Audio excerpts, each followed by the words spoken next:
Wenn du mich fragst, wo's am schönsten war, sag ich Sansibar.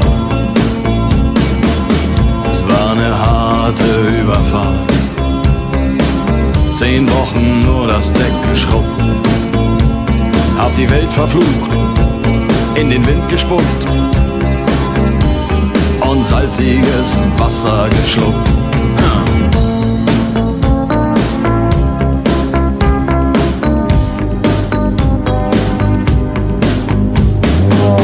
Als wir den Anker warfen, war es himmlische Ruhe und die Sonne stand senkrecht am Himmel.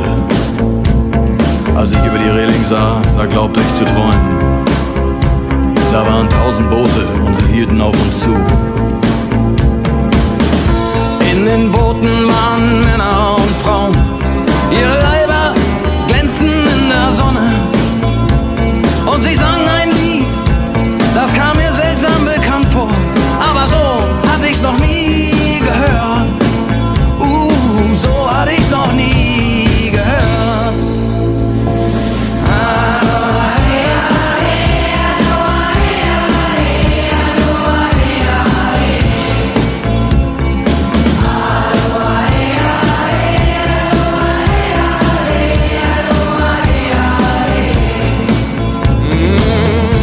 Ihre Boote machten längsseits fest und mit dem Wind wehte Gelächter herüber.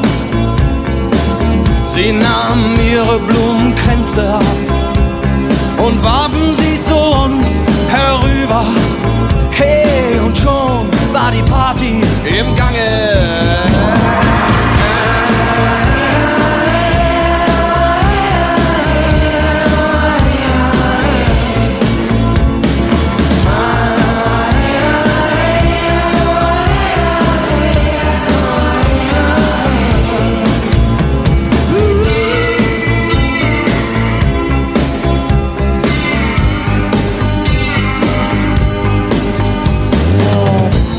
Das Paradies gesehen.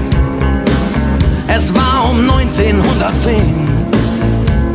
Der Steuermann hatte Matrosen am Mast und den Zahlenmeister haben die Gonokokken vernascht. Aber sonst waren wir bei bester Gesundheit.